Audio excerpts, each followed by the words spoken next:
toute chose, je tiens à m'excuser pour le caractère inhabituel des circonstances dans lesquelles tu te trouves. Avant que tu t'inquiètes, je tiens à te dire que j'assume 100% de mes responsabilités et de ce qui va se produire ici ce soir. D'abord, je suis navré pour la blessure que j'ai dû t'occasionner. Mais tu comprendras que tu n'es pas quelqu'un de facile à transporter subtilement et que, face à la surprise de mon intérêt dans le fait de m'entretenir avec toi en privé, tu aurais pu avoir une tendance à résister et à attirer l'attention sur moi, ce qui n'était pas mon objectif aujourd'hui. Bon, évidemment, je te prendrai rien en te disant que la présence de ton baillon empêche toute compréhension de ma part face au message que tu tentes de me véhiculer. Ce qui est une bonne chose, ton droit de parole n'était pas encore arrivé. J'avais pas terminé. Je comprends que tu puisses être inquiet, mais il n'y a aucune raison pour que notre discussion se passe mal. Toutefois, je vais avoir besoin de ta collaboration. Tu comprends ce que je te dis? Hoche la tête de haut en bas, si tu comprends ce que je te dis. Je viens de te poser une question, puis tu m'as même pas répondu, jeune homme. Je suis pas quelqu'un qui se fâche facilement, mais s'il y a bien une chose qui me fait sortir de mes gonds, c'est quand quelqu'un m'écoute pas. J'ai besoin que tu sois attentif. Tu te souviens, il y a quelques secondes à peine, je t'ai averti que ta collaboration était nécessaire à ce que tout se passe bien. Évidemment, il y a l'envers de la médaille.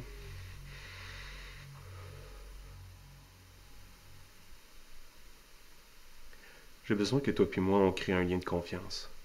C'est la base pour une discussion. Tu comprends? Hoche la tête si tu comprends. Hoche la tête! Parfait. Maintenant, ton droit de parole est arrivé. Je vais enlever ton baillon.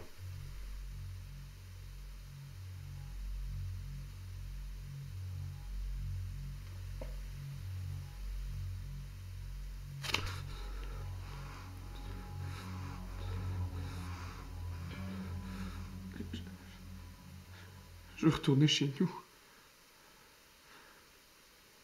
C'est quand je retourne chez nous? C'est une bonne question. Je comprends ton intérêt pour ce sujet-là, mais je suis dans le regret de t'annoncer qu'on ne va pas en parler tout de suite. On a plus important à discuter. Toutefois, je te donne ma parole d'homme. On va traiter de ça plus tard dans la soirée.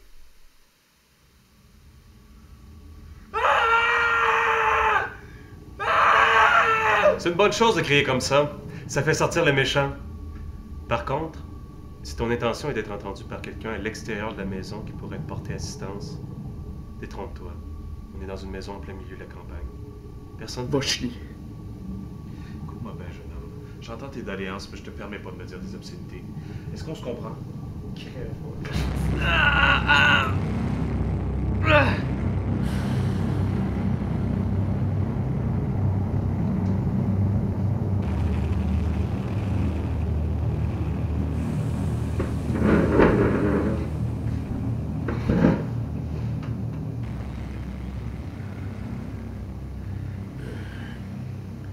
Je tiens à m'excuser d'avoir perdu mon sang-froid.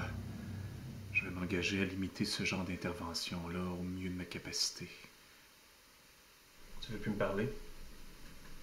Je comprends ça, j'ai perdu ta confiance. Je suppose que je l'ai mérité. Mais qu'on se comprenne bien. Je veux pas te faire de mal. Vois-moi comme un ami. Qu'est-ce que tu veux? T'as raison. Vaut mieux aller droit au but. Saurais-tu me dire les circonstances dans lesquelles on s'est vu la dernière fois? Non.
Tu m'as l'air rassasié maintenant. Tu as eu tout le loisir de fouiller dans ta mémoire pour en extraire le souvenir de notre dernière rencontre. Non. T'es pas honnête avec moi. Dis-moi la vérité, tu sais qu'on s'est vu au funérailles de ma copine. Non. Non? C'était pas toi. Tu comprends ma confusion dans ce cas-là? Je suis au funérailles de ma bien-aimée dans une souffrance amoureuse des plus intenses quand je vois un jeune homme qui fait pas partie de ma famille ou de mes amis proches regarder hypnotiquement le cadavre de ma douce moitié. Mais c'était pour toi. C'est ça que tu me dis? C'était qui? S'il te plaît, réponds-moi. Parce que c'est dans ton meilleur intérêt de me révéler qu'il avait exactement la même apparence que toi et s'est enfui quand il m'a vu. Parce que si dans un immense revirement de situation, t'as pas de sosie puis que c'était bien toi, en dépit du fait que tu me mens depuis tantôt, eh bien ça va mal se mettre pour toi, jeune homme!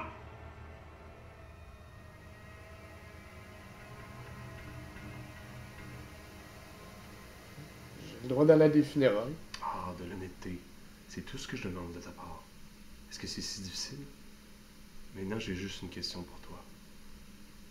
Qu'est-ce que tu faisais là? Connais-tu les causes de son décès? Non. Moi non plus. Personne ne sait pourquoi elle est morte. Ce qu'on sait en revanche, c'est que quelqu'un a fait ça. Moi que tu considères qu'elle soit, je sais pas, que ce soit suicidé en s'auto-battant mort. Peut-être un accident. Qui sait? Elle aurait très bien pu se faire frapper par une voiture au design si particulier qui lui procurait sur l'épiderme le même effet que des coups de poing humains. Mais admettrons que ces deux théories hautement improbables. Ce qui nous laisse un dernier choix. Elle a été assassinée. Le problème, c'est que ça pourrait être n'importe qui. Le facteur, le chauffeur d'autobus, le commis d'épicerie, le jeune homme qui s'infiltre à ses funérailles et qui s'enfuit quand il croise mon regard.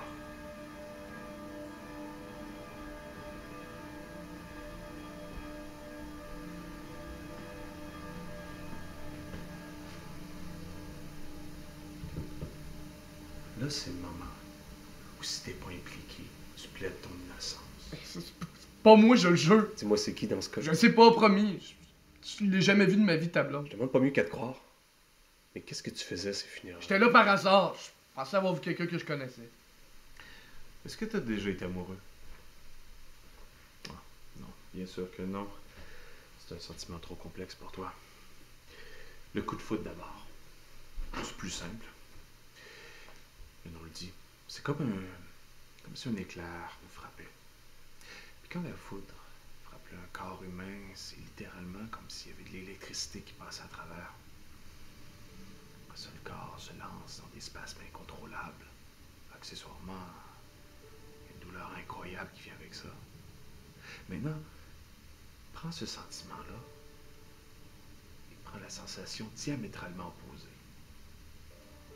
Une sorte de plénitude tellement intense que même la douleur de la foudre ne pourrait même pas rivaliser avec ça.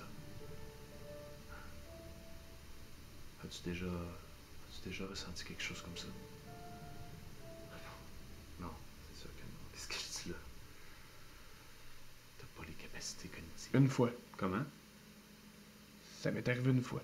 Ah ouais. Et c'était qui la chanceuse?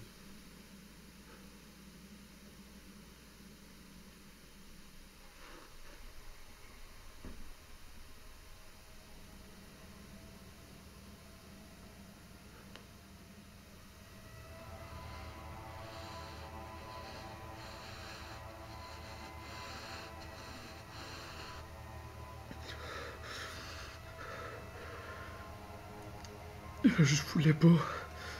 Je la trouvais juste belle. Moi aussi. Tout le monde la trouvait belle.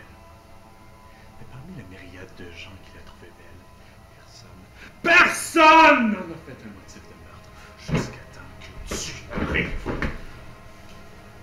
oui, mesdames et messieurs, le marginal, le mouton noir du troupeau, l'assassin d'une innocente, hein, applaudissons-le!